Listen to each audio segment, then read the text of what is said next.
Heal the sick and say to them, the kingdom of God has come to you. Of course, Jesus healed many sick people and entrusted them to his disciples in a very special way.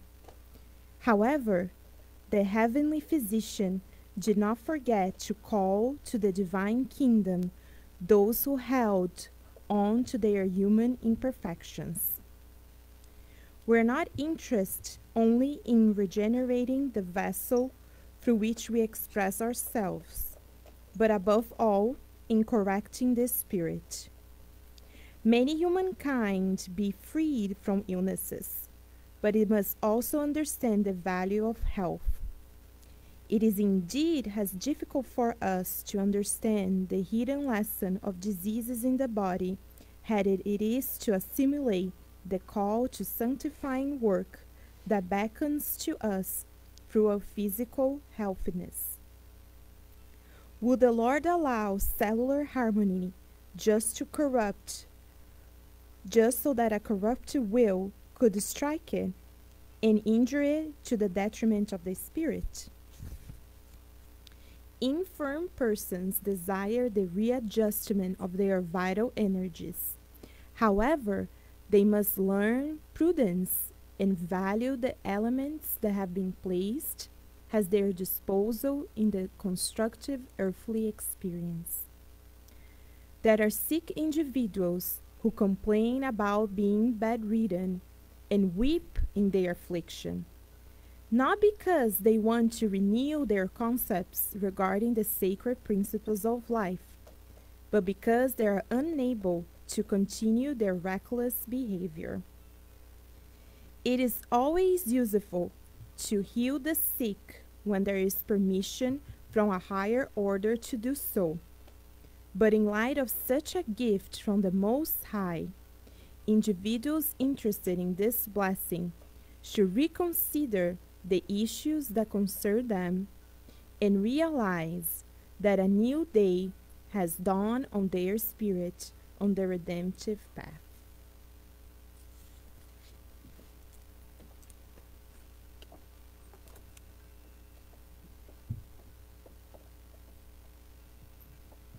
So we invite everyone for the prayer, reminding ourselves that prayer is communication with God, and prayer is a moment for us to nourish ourselves. Let us breathe in deeply and out slowly. Let us feel the loving care of God for us. We're loved unconditional. Breathing in and out.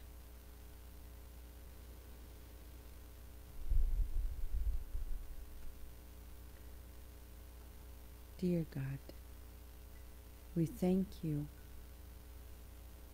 for allowing us to come here, for providing us with the resources of all dimensions to make this moment so therapeutic for us. We feel ourselves like in an oasis of healing, of life. And we pray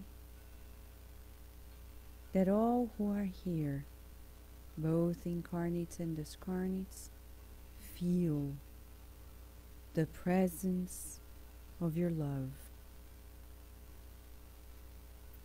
And we would like to request that all the people who are in our network of connections feel this call, the call to inner renewal, since we are all your co-creators.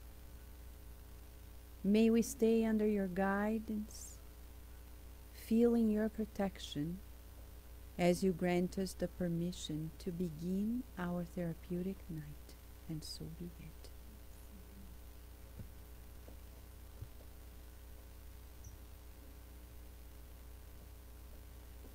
We can turn on the light, that's okay. Happy to see Leticia too. such a joy to see you walking. What a beautiful view. Welcome. Okay, so today we have Miss Daisy and Miss Paloma teaching the lesson for the children. You're gonna love it. As always, but maybe even more. Enjoy. Right? We want to hear from you later.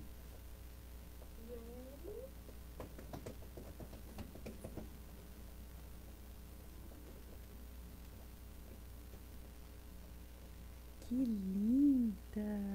So beautiful!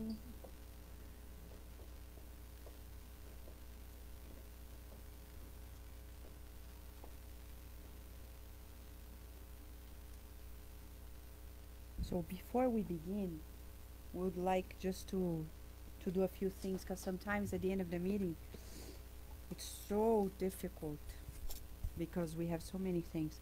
You know that not this Sunday but the following, right after Thanksgiving, on that very Sunday is our service in DC. Is when we are serving the very Christmas package. So, you know, you've heard about the campaign before. That Friday will be here. The center will be open. So we will have activities for children too.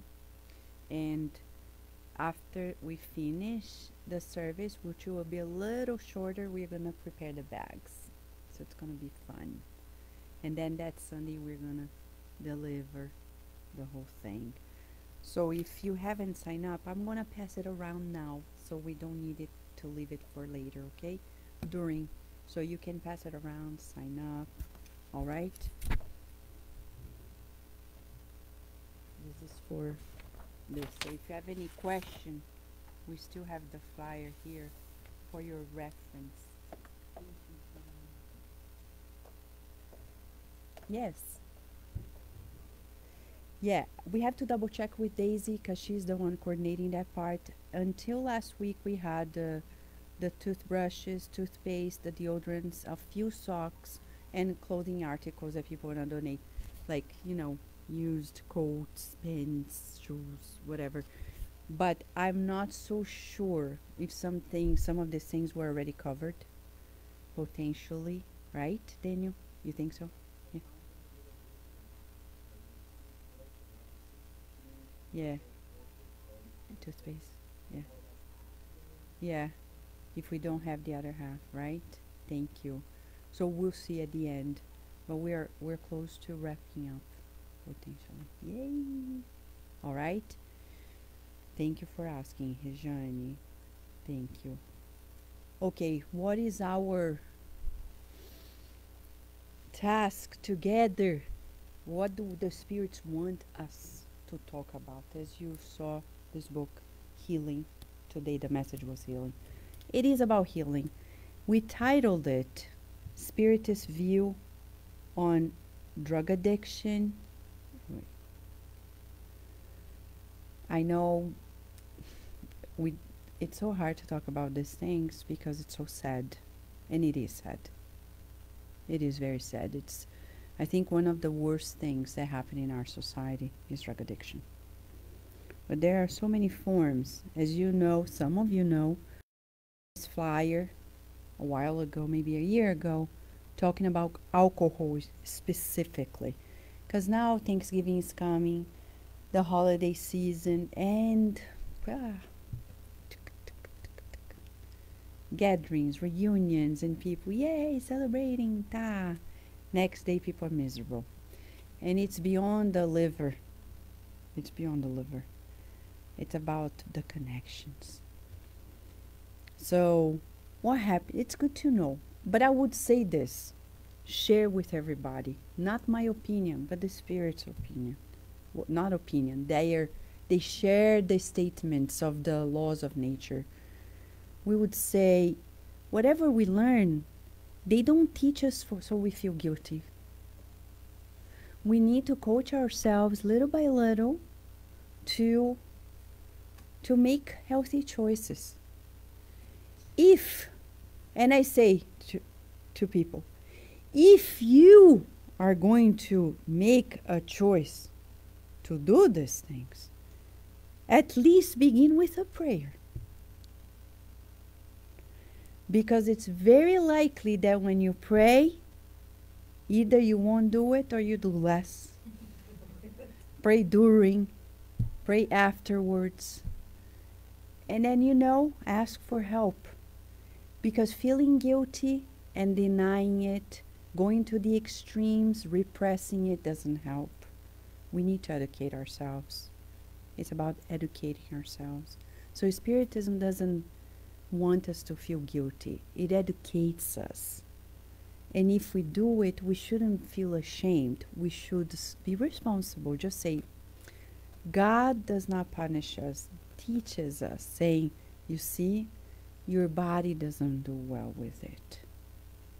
And if it does, one day it won't. And then we'll know.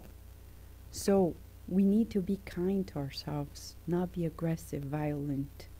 And that's the proposal here.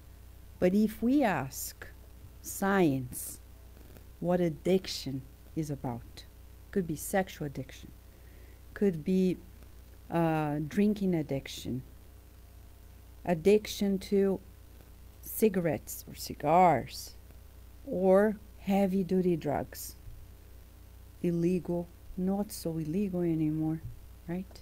Drugs or medication. Because it's so easy for us. We go there. And I saw the ad. One of these days I was at the gym at lunchtime, and I said, we should sue this. Because they do it on purpose. NyQuil. It was an ad on NyQuil night, showing to you that you go to sleep, you don't listen to anybody. I mean, that's not the point of taking NyQuil night. It's not for you only to sleep, but to feel better too. But for them, the big thing was that you go to sleep and you sleep through the night. Somebody who is not very knowledgeable needs to sleep, and I know people who are like this, and they go take NyQuil without having any cold or flu symptoms, anything, just because they want to sleep deeply. And they have no idea what they are doing with their neurochemistry. Very concerning. So we have opioid addiction, painkillers that are given just like that, and unnoticingly you get into addictions. But addiction is a social problem. It is a brain disease. Who says it? Science. Fact. It's not a thing, a hypothesis anymore. The National Institute of Drug Abuse, the National Institutes of Health, there are several. One of them is just dedicated to drug abuse. NIDA. If you go to their website, if you read the papers, you see addiction is a brain disease. So if somebody is addicted, they are sick. I will repeat 3 times. So we put in our minds. If somebody is addicted, they are sick. If somebody is addicted, they are sick. If somebody is addicted, they are sick. They need help. Not only psychology. They need physicians' help. They need physical help. Detox. Not only detox of the gut, but detox of the neurotransmitter, the neurotransmission. That's why we tell parents, don't give your children any and all thing, because you're going to change their neurochemistry. You're going to start creating receptors that will make them predisposed to drug addiction later. Nowadays, there are studies talking about Benadryl. Many parents give Benadryl to children, especially, oh, please don't sleep. Anything starts Benadryl. And now it's showing that it predisposes those children later to some form of mental disorders. So I have to be very careful, especially children, because their neurochemistry is so sensitive. Anything we give changes the balance and then will predispose them to habits in life.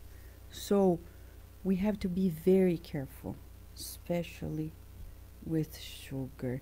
And that's why we have no longer candy in the center, just for now, okay? Just for now. Halloween weeks, not 1 week, right? Weeks. We had a few, but then the mentor said enough, because sugar changes also our neurochemistry, and we don't want to promote that change, right? Irresponsibly. No. So we would say it's important to keep that in mind, that addiction is something to be treated. Our society is so behind in terms of what it's supposed to be that we have not taken measure. There will be a day, and we're coming close to it, that it's going to be public health, in the sense we're going to have somebody who is addicted. The families are desperate because sometimes they are aggressive, they are threatening. The family members become hostage to those addicted relatives and family members. And they have to call the police, call the psychiatric hospital. It's very common. And they are, please do something, but keep them somewhere safe, where we are safe and they are safe. And sometimes it doesn't work. That's why we go to the streets and we see homelessness too. There's a lot of drug addiction in homelessness. That's why many of them go to the streets, because the families can no longer put up with that. They steal, they threaten the family members. So there will be a day in which our society is going to team up, create a system, and say, if that's the case, you're going to be in a facility doing treatment, and we're going to take care, and society is going to take charge of it, instead of imprisoning later and spending much more money there. Or in our ERs, for example. Little by little, people are coming up with the economics behind it and telling health insurance and the government how much we're spending, and say, you know, if we don't have another strategy, we're going to keep spending billions of dollars. In our case here, the billions of dollars is not the focus, but it can be the excuse through which we can come up with a better plan for them and for society. We know, for example, in terms of alcohol and other toxic substances, Missionaries of the Light, André Luiz says, they create disturbances in the nervous system, altering their psychic functions and annulling the best efforts for the transmission of healthy, regenerative elements.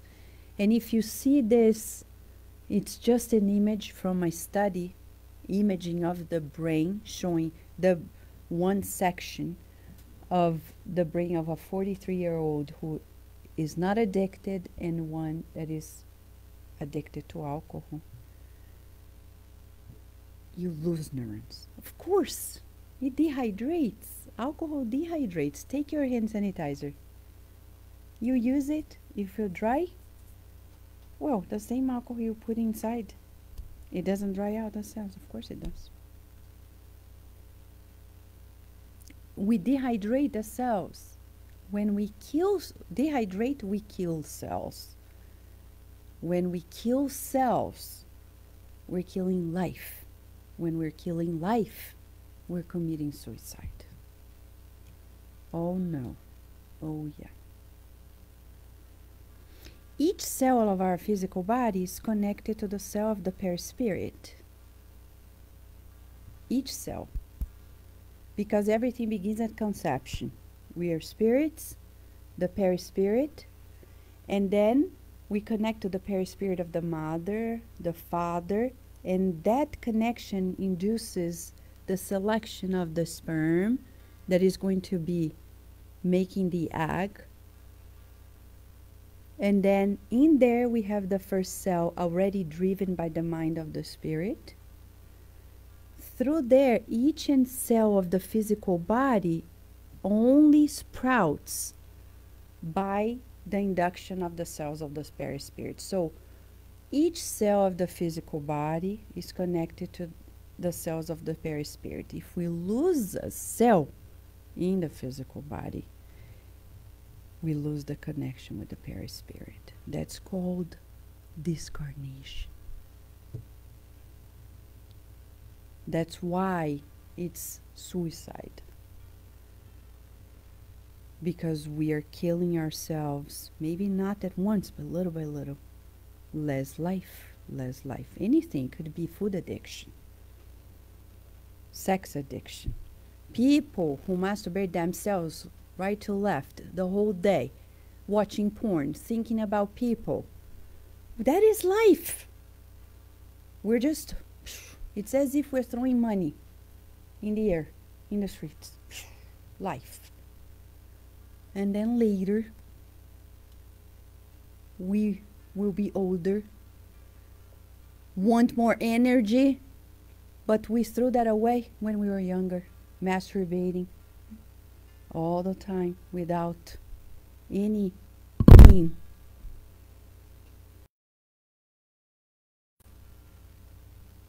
We need to think what we're doing. The spirits are showing to us. Kardec says, we're connected to the physical body as spirit cell by cell. If we do not take care of this connection that we have, we are marching to discarnation more vividly. It's funny to say that, vividly. Yeah. We are running after this, right? A little faster, exactly. Thank you, John. But we can ask psychologically, before we go deeper into the Spiritist take on it. Science says it's brain disease because neurochemistry has changed, even neuroanatomy has changed. What is the psychology behind it? We'll bring one example, but across the board, not only this author says it, but mainstream psychology explains that to us. Even psychoanalysis. We'll borrow this book, which we recommend for everybody, The Power Within You, by Louise Hay. She says in one of the chapters, we use drugs and alcohol to escape our childhood feelings of not being good enough. And when they wear off, we feel worse than before. Then we usually feel guilty too. But let us observe to this. It's to escape our childhood feelings of not being good enough. Rarely we're going to find on earth somebody who went through a childhood without going through these feelings. I'm not good enough. Rarely. Rarely. Why? Because parents do not prepare themselves to be parents. Sometimes we mean well, and we say, we're often policing our children. Don't do it, don't go, don't. From the child's perspective, I think my parent doesn't like me. Very common. That's how they break it down. Because you're spontaneous at you're doing, and you're blocked, and you're blocked. And at the end of the day, you think, I'm not loved. And in a way, they're right. Because when we love, we don't say no all the time. But we don't say yes all the time either. And there are children who experience the opposite. Parents who are very permissive. And they grow up feeling like, I don't think my parents cared enough for me. Because they allow me to do anything. Because it was convenient for them. So they just allowed me to do anything. Or when other children came, or the children who didn't come, and then how the parents felt, they didn't know how to handle it, and how we felt about it.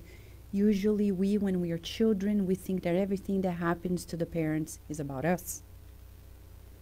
So we need to explain to our children when they are in the belly, we're stressed out about work. We need to talk to the baby because the baby will not be able to have the consciousness that we do. It's just feelings. So we need to organize these feelings. Rubbing the belly and saying, look, right now, it's not about you, but let me explain. This is happening at work. I am feeling this and that way. It's not about you. But I'm telling you, we are going to pray together because we're going to be able to go through this. So I organize the feelings. But usually we don't. We just go wild with the feelings. We don't explain. Many women in their pregnancy, they are afraid. 9 months. Afraid of this, afraid of that. And nowadays, because we are so independent, we're afraid we're not going to be independent. And do we pass that on to them? Of course we do. It's very common. So we need to organize our emotions and simultaneously organize the emotions for them. We can't hide them because they are in our biology. And it's so adaptive, it's so biological, it's so visceral that we cannot pretend we're not feeling. We cannot pretend it's not happening.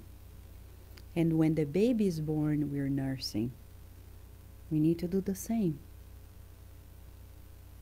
Sometimes we are anxious. Oh my gosh, what's going to happen? Then we're nursing. And then the baby starts having reflux. Then we're like, oh my gosh, the reflux. What's going to happen? The reflux. Who is giving anxiety to this baby? We are. Or sometimes the negative feelings we're feeling, like we love being a mother, but at the same time, oh my gosh, I'm not free anymore. Somebody, can somebody just take care of the child for me, right? I love the child, but oh my gosh, I wish I could jump into the car and drive. But you can't, because you have to nurse. You have to learn to be a tree. Trees are so beautiful, but they're there. But that's the beauty of the Buddhist tradition, reminding us of the beauty of learning and saying, like, I suffice by being here and being a tree. It's a learning experience. So for us, more than ever, we see that childhood is very important. So when we see addictions, it's about the child inside of us. We need to love our children, especially the inner child. The inner child. Spiritism will confirm it and explain more. Now Spiritism is going to give us mechanisms in regards to vibrations, energies, spiritual body, physical body, perispirit, right? Previous lives. So let us march towards that.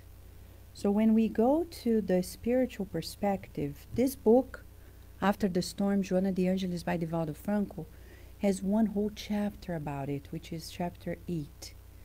And amongst other things, it says, when narcotics infiltrate the sensitive perispiritual structure, they disintegrate the personality. That's big already. We're talking about what happens once we're addicted. What happens? We always think about who we are and how it affects the body. Now there is what we do to the body and how it affects the spiritual body. We can hurt the perispirit or make it be better depending on what we do. It's a two-way road. The spiritual body is going to stay with us for immortality. This one is not, but the spiritual body is. We cannot say, oh, I want another spiritual body, and go to a shopping mall and say, I want to choose another one. There's nothing like this. The physical body, we discarnate, next life, a new one. The spiritual body remains with us. And Leon Denis and all, Kardec, Leon Denis, André Louis, all the spirits, they explain to us, we store every memory there.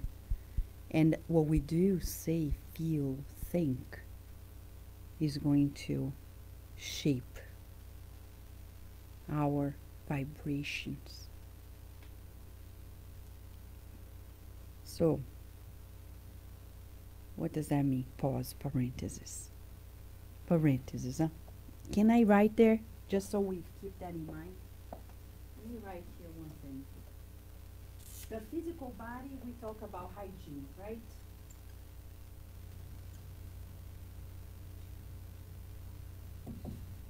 Is it a Y here? A Y here? Okay. Hygiene. Nutrition. There's nutrition. Exercise. And rest, right?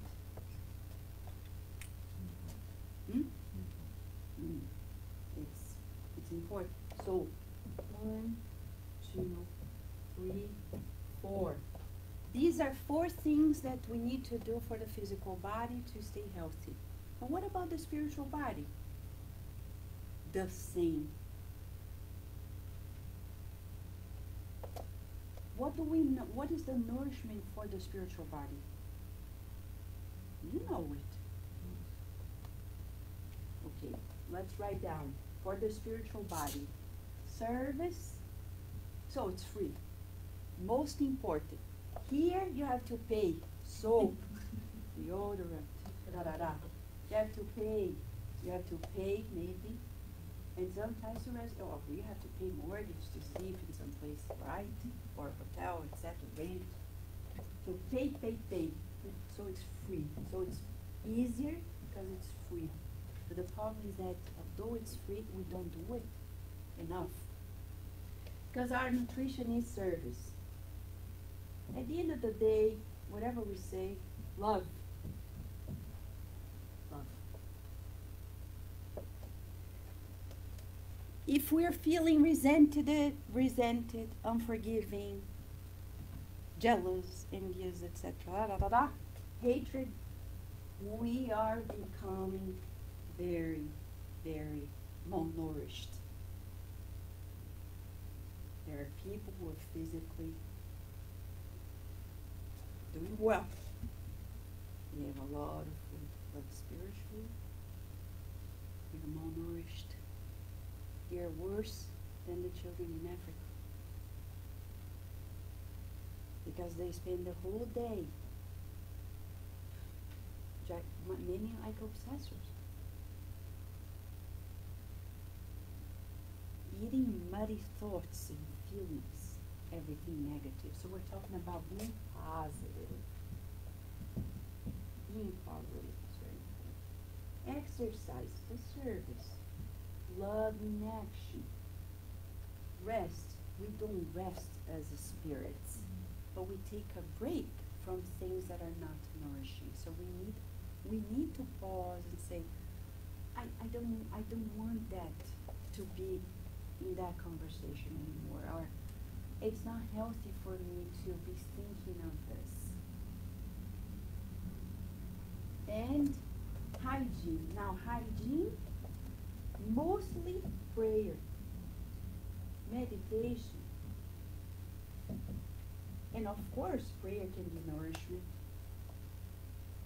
can be a way for us to rest. Meditation, visualizations, the virtual passes that we have at Kardec Radio in Portuguese, English, and Spanish is great for us to do this. But we need to do this hygiene daily. St. Augustine said it's in the Spirit's book. Go to sleep and practice with the children. Tell them about St. Augustine. St. Augustine recommended that before we sleep, we think quickly about what happened during the day and say, those things were good, but that I need to improve. That's it. No guilt. Just saying, tomorrow I'm going to aim a little bit more on this to be better. And you can ask our children, what do you think you could, refine tomorrow? Not to make them feel guilty, but saying, what do you think? And then maybe they will come up with something. Then you can tell about yourself, just to share with them, saying, today somebody called me, I wasn't too patient, so tomorrow I'm going to pray and breathe and be more patient when people call me, etc. So we can give examples as well. So what happens is, we need to take care of our spiritual body first and foremost, because that body remains with us. And when we use drugs, we're affecting that structure, the very spirit. So I'm going to erase this, because I don't have the slide on this part, but we are going to visualize it. Visualize. Kardec explains to us that the very spirit, we are spirits, like a flame. And this is just for lack of better terms, they said. Divine flame. So we radiate thoughts, feelings, and then we, over the years, the billions of years, it took us 1.5 billion years from the day we were created to the human. 1.5 billion years. 7 levels in the book of Evolution of the Worlds. 1.5 billion years. It's a lot. And now, yeah?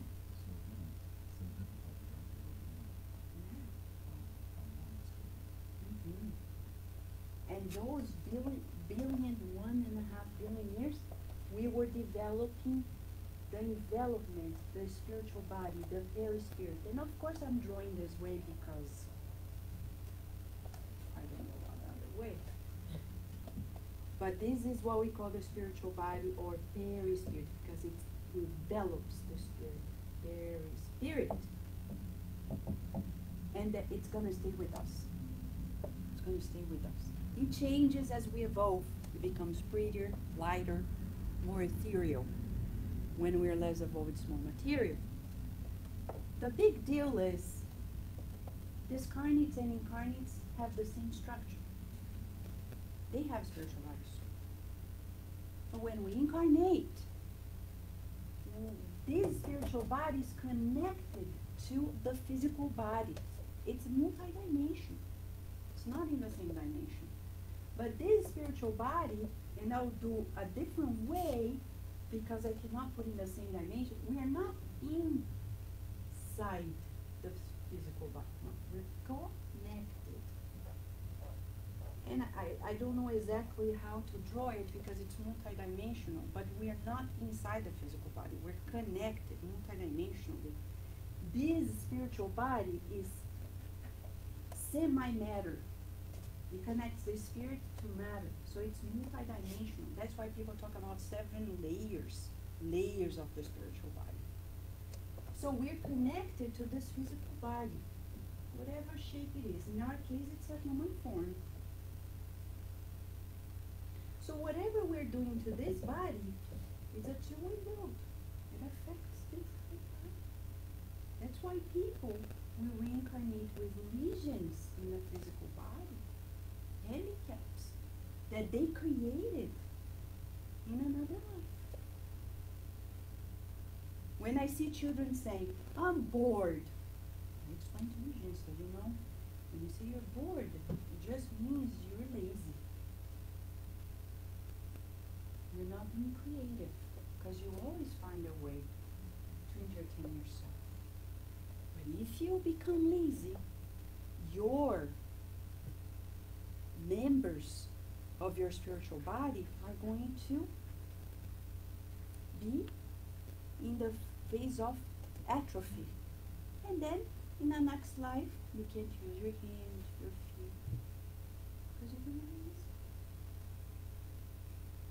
lazy. There are people, because they're queens and kings, they sit on a chair, on a throne, the whole day. People serving them. In the next life, they will be on a wheelchair. Because their perispirit took that dynamic, doing nothing. So it's good to be in movement. Whatever we do to the physical body is going to affect the perispirit. Whatever we do with ourselves is going to pass through the perispirit to the physical body. It's a two-way road. So in that regard, when we take drugs, what happens? Memories of previous lives are freed from the subconscious and become known to the present consciousness. That's why people say, I don't recognize this person anymore. They're different. And we only think about obsessors, but there is us from previous lives. Sordid and destructive images from previous lives emerge, which had been made dormant through the benefit of reincarnation. But then we use drugs, it opens those files, it comes back. Unnecessarily. It's not supposed to happen. And alcohol does that too. When we drink alcohol, it induces an altered state of the mind. We already know it, and it doesn't need to be a whole bottle. Bless. You already feel what's happening at that moment. The perispirit connection with the body is looser. You're more vulnerable to the connections with other minds. And it starts opening emotions connected to previous lives too, because you're opening files without noticing, just by using drugs. In general, it could be even doctor-given drugs like opioids. I studied in my PhD thesis. Depending on the drug, you may experience adverse effects because of some receptors that are for this, but science doesn't explain what Spiritism explains. That it will be opening files from previous lives. That's why it varies from person to person. Yes, John. That explains the multidimensional people, multi-personality people that have split personalities. Yeah. More personalities. Yeah. You're right. That's one way of seeing it. Besides the spiritual part of it, like obsession, right? You're right. Just to illustrate, in the book And Life Goes On, in the book Sex and Destiny, similar stories, we'll see cases of these men who go home, they drink, the spirits are there, and what happens next when they go to a bar. Like this is from And Life Goes On. The man goes to a bar and they are drinking, and it's showing to us somebody smoking and the obsessors, some are drinking, and the spirits who are just there. Really, you rarely go to a bar or place like this in which this is not going to happen, because it happens in the streets without alcohol. André Luiz describes it to us. In our homes, the streets. There you go.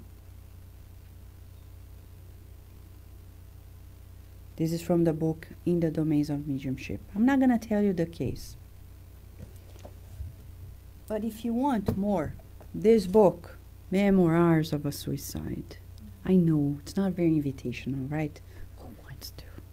I'm sorry. Oh yeah, let me read this book for Thanksgiving week. But this is a masterpiece. So beautifully written. I know it's not encouraging because it's too thick. But I tell you, for those who know Portuguese, there is a recent audio novella, very well done, professionally done. Just go to YouTube, Memórias de um Suicídio. You can listen to the chapters. It's almost like a movie. And it's beautiful. It sounds like it's not, but it is beautiful. It brings a lot of hope. It shows the behind the scenes, that we're never alone. But they explain things, talking about cases of all different sorts.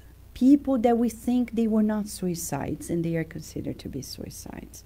So there is a moment in which, and I have to read this for us, the mentor in this institute that is coordinated by the high forces, you know, on earth, Mother Mary is in charge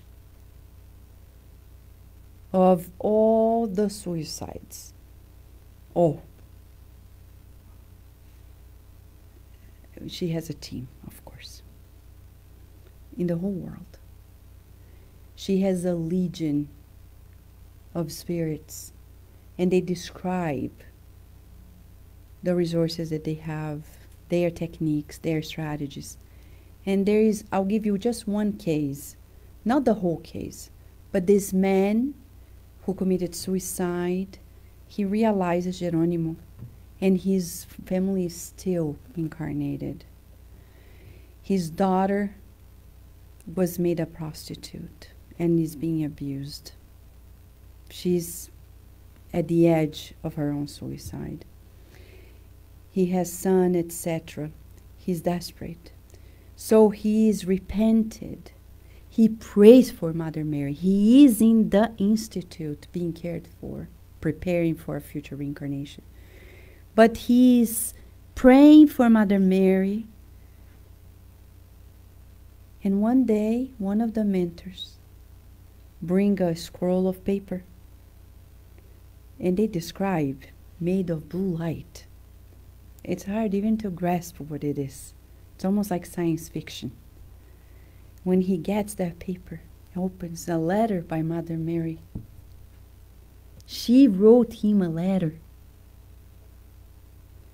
They say that she answers to each prayer we send to her. He abandoned his family because he was in bankruptcy and he couldn't deal with the pain, the moral pain. But then when he realized the damage to the whole family, he asked for help. Mother Mary intervened, studied the case, got the solutions, wrote him a letter, and proposed a strategy for the rescue of the whole family. It's beautiful. So this book is about hope. I would say I'm not going to say I have to rename it because who am I, but if we could say the subtitle is hope, always. So it's worthwhile reading, listening to it if you understand Portuguese. But reading it is phenomenal. But at certain point in this institute, they talk about drug addiction. And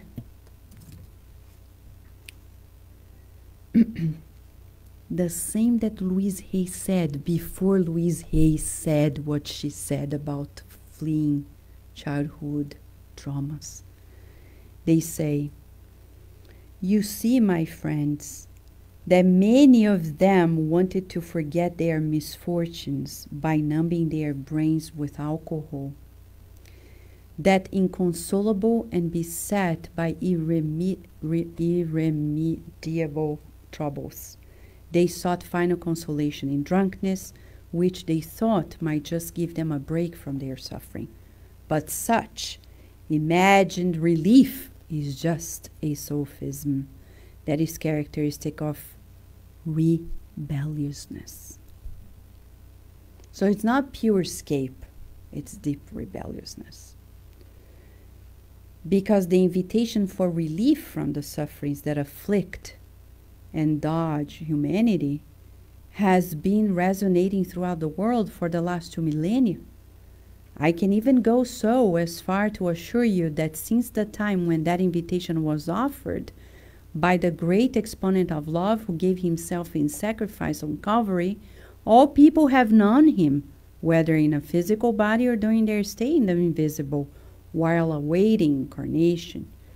Therefore, somewhere on earth or in the spirit homeland, these poor wretches most certainly had the opportunity to hear him, "Come to me, all who are weary and heavy laden, and I will give you rest." And now,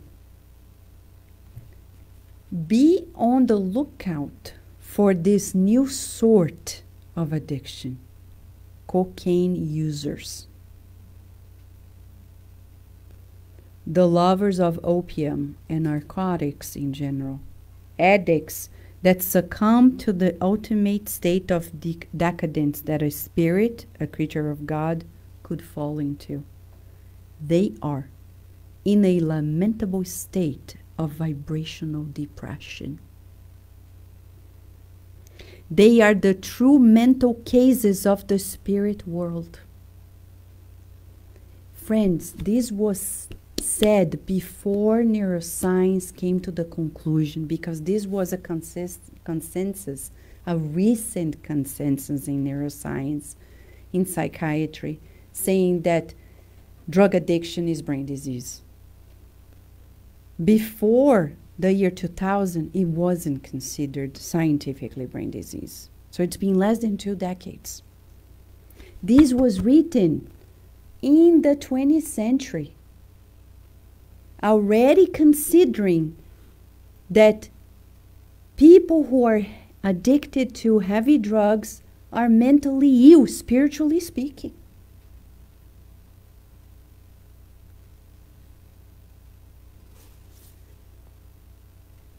They are morally, mentally, and spiritually wretched, because their monstrous vices not only drained and killed their physical body, but extended the dreadful consequences of their abominable intemperance to their astral body, the spiritual body, contaminating the spiritual body with impurities, pestiferous influences that polluted it atrociously. That impressionable and delicate organization, interwoven with delicate scintillations which human beings are supposed to beautify by acquiring virtues that are ever more active and meritorious, and to ennoble through pure thoughts emitted in impulses that reach the divine realms. But never, never are they to degrade it by committing such grievous wrongs.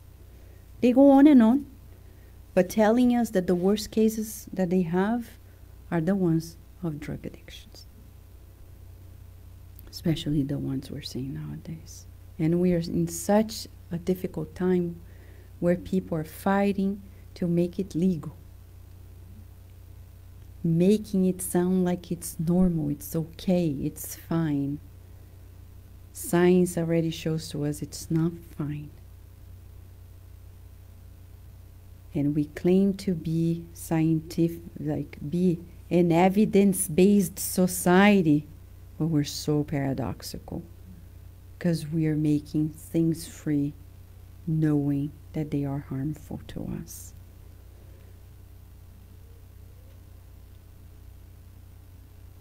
So we need healing. Knowing of these facts, we could go deeper, but we don't have time. These are just some facts we need to ponder, and some references for us to study, go deeper, and help people. But we need deep healing, and one of the deepest healings is of the mind. As they say, we're supposed to take care of this spiritual body here, making it beautiful, because André Luiz says we're co-creators. If you ask the high spirits, what is my task? They're gonna say, read chapter 1 of Book Evolution into Worlds.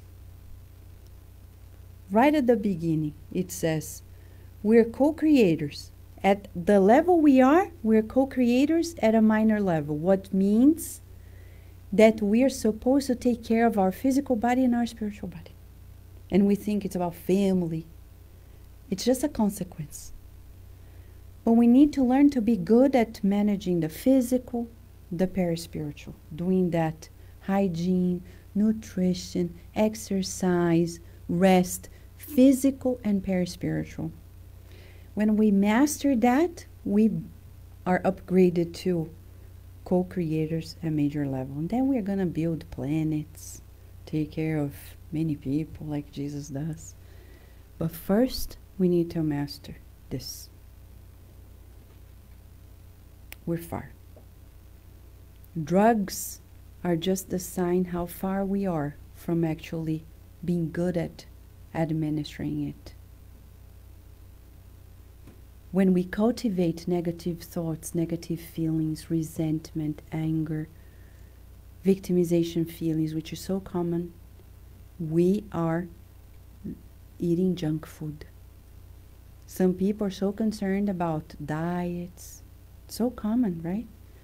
Diets, exercising, germs. In general, people are like, especially in the US, we're very good at it, like thinking about these things.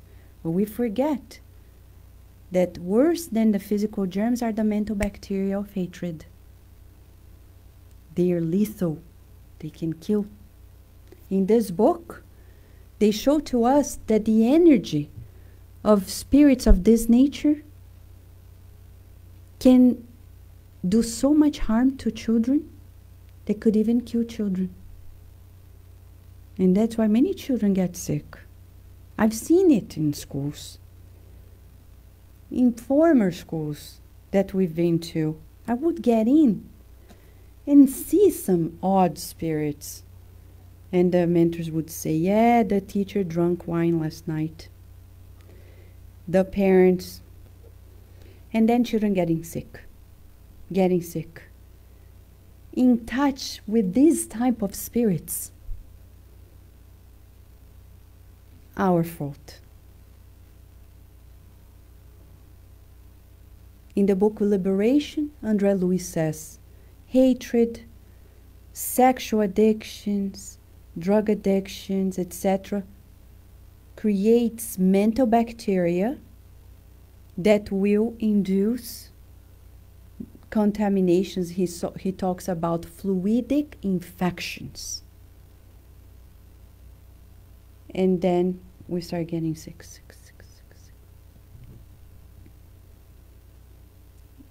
So we need this obsession, reminding ourselves that obsession is just this persistent negative influence that one mind exerts over another mind. Sometimes we do it, self-obsession. I'm not good enough. I don't deserve happiness. Self-obsession, negative. We won't go through all sorts of obsession, but we need to remind ourselves the best therapy begins with thinking positive. It's an effort. We can't be rebellious in life. But I want that, and God took away. That's rebelliousness. A job, a family member. We need to say, God, if you think I don't need this job, okay, I'll find another one. If you took my child, my family member, I need to learn to be obedient to God. It's in the gospel. But then we want to escape and we start addictions of all sorts. And then we make connections with those that are on the same mindset. And then we become even sicker. So, to go straight to the therapeutic aspect of it all, we talk about peer release of this obsession when we restore the integrity of their mind to resist this attachment. So the passes, the water we give, the prayers we need to pray at home, at work, anywhere. If because of festivities, parties, reunions, we need to go places, pray for the people who are in these bars, restaurants, discos, I don't know, parties. Because we can be of good service. Even in the streets, like at the beach, in this book named Voltei, through Chico Xavier, Brother Jacob explains to us that even at the beach, beautiful place, in the streets we're going to find people that are well accompanied by good spirits and those that are not. And this one in specific, they say that this man is addicted to drugs. And the nature of the spirits that are connected are of vampirizing nature. Spiritism coins this term, vampire. Not the one we see Dracula or stuff. It's more like the real sucking of our energies. The same book, see several books telling the same stories. The bar, the spirits, and they tell about a beautiful case of when the spirits intervene, talk to that spirit, and they are even able to rescue that spirit. It's a particular scenario in which they were able, in a bar. Maybe somebody there was praying and we didn't know. But if we're there praying, they can go and rescue. And relieve so many lives in both realms. Bringing this prayer home. Knowing that we have two plane help. We can have here incarnates and discarnates helping us through the whole process. It's important for us to meditate, to pray, to receive the passes, to do the good. Nowadays we're going to see lots of homeless in the streets. And people are like, judging. Please, nobody who is happy and healthy is going to be there. Oh, please, I'm so poor. They're not doing well. They're mentally ill. They're spiritually ill. Just give them something. Love. And if possible, money. Oh, but they're going to buy some. If we give with love, maybe they won't. But if we give with judgment, they will. It's in the book Sex and Destiny. André Luiz is looking at a couple who is cheating on the spouse. And he's indignated. And then a higher spirit comes, Brother Felix, and is very compassionate.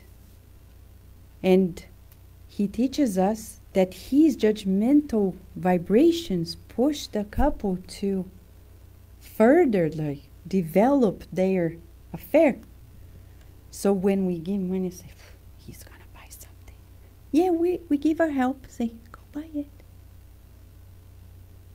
So we say, healing. Here it is, $5. They receive and they feel like, oh no, this $5 I won't use for this. I'll buy sandwich. We wish we had a camera, but it happens. It's the power of love. Visualizing it. Joana de Angelis gave us several visualizations that are now in English, and making available the opportunity for us to dive into this realm of beautifying our energies and being more impermeable to these temptations, and also recovering if we're in there. What we would say, as they say here, our relief is in the good news of Jesus. How is that possible? I think in December we're going to talk more about how the gospel, the good news of Jesus, can be so therapeutic, so healing. Jesus is our doctor, the doctor of all of us. He's the best doctor. He's the doctor that helps our doctors, that helps all of our guardian angels. We're never abandoned. And we would say, Louise Hay is right. We need to learn this power of love within ourselves, which is pretty much what Jesus came to say.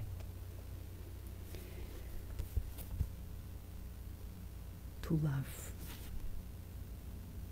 To love ourselves, to love our children, to avoid the escalation of drug addictions. Let us tell them how much we love them, how much we care for them, and tell ourselves. And the people, it's Thanksgiving time, it's a great opportunity to express this love for people. Maybe the person who does your nails, the gardener who does the lawn, the person who may clean the house, the teachers of our children. Some people are shy, like, oh, what are they going to think if I give them something? I don't know. That you are great. If they doubt, it's okay. They will see in the long run that it's real love, that you really appreciate. It's worthwhile investing on that love.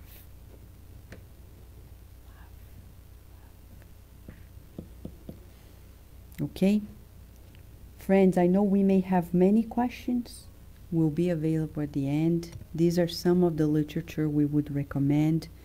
For those who want to learn more about the power of the mind and how we can get back to track on Saturdays here at 11 a.m., we're working on this, Thought and Life. And then Sunday in DC. So we'll be here tomorrow studying a most preferred chapter, chapter 10, Understanding, in which we learn from Emmanuel that we need to seek the good, feel the good, visualize the good, and mold the good. So tomorrow, that's the chapter here. So if you want to come, you can come. DC will be there for another chapter, more advanced than this because we started first there. And then, of course, next Friday we'll be here. And on Sunday, God willing, we'll be in our service in DC. Okay, friends? So let us dim the lights and feel this love that is bathing us, permeating us. It's our very essence.